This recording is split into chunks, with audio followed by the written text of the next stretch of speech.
Bonjour.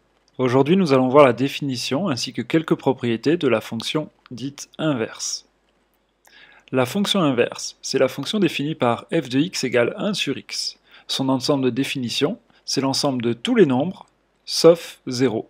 Donc on peut noter r étoile, ou sous forme d'une union de deux intervalles, moins l'infini 0 ouvert, plus l'infini.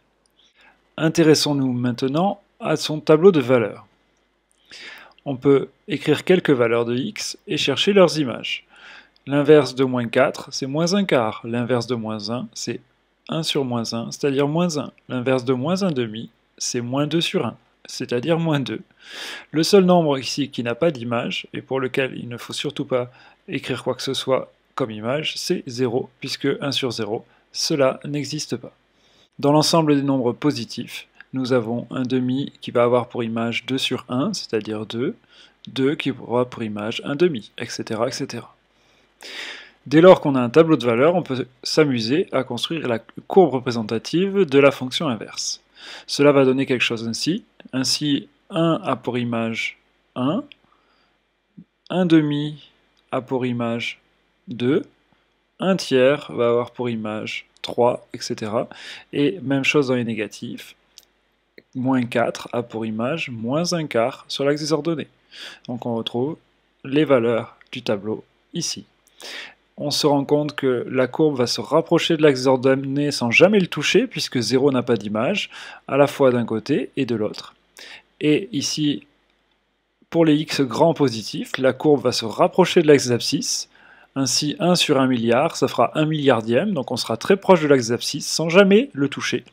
Même chose ici, de ce côté-ci, la courbe va se rapprocher de l'axe des abscisses sans jamais le toucher.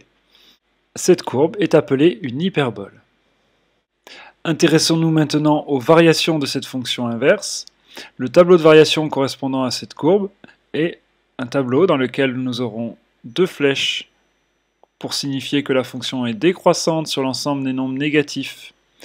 Elle est également décroissante sur l'ensemble des nombres positifs. Et une double barre ici pour 0, puisque 0 n'a pas d'image, et cela est symbolisé par une double barre. Attention, cette fonction est tout le temps décroissante sur les négatifs et sur les positifs, mais une chose à ne pas dire, c'est que cette fonction serait décroissante dans son ensemble. Ceci serait une erreur. C'est une remarque très importante, il ne faut pas dire qu'elle est décroissante globalement sur tout son ensemble de définitions.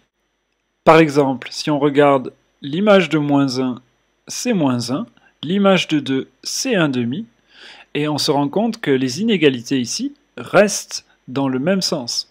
Et pour passer de ce point à ce point, on voit bien qu'il n'y a pas de décroissance. En fait, quand on arrive ici en 0, tout en bas le plus bas possible, on est obligé de lever le stylo pour tracer l'autre morceau de l'hyperbole. Et en levant le stylo et en remontant sur l'axe des ordonnées, on voit bien qu'on contredit la définition d'une fonction décroissante. On dit donc bien que cette fonction elle est décroissante sur l'ensemble des nombres strictement négatifs, elle est décroissante sur l'ensemble des nombres strictement positifs, mais elle n'est pas décroissante sur tout son ensemble de définitions. C'est une remarque très importante, il faut faire attention à ne pas commettre cette erreur. Enfin, le tableau signe de cette fonction est assez simple, puisque 1 divisé par un nombre négatif, ça va vous faire un nombre négatif, et 1 divisé par un nombre positif, ça vous fera un nombre positif. C'est la règle des signes vue en quatrième. Donc là, ici, on est dans les négatifs, ici, dans les positifs. On marque bien la double barre pour montrer que 0 n'a pas d'image.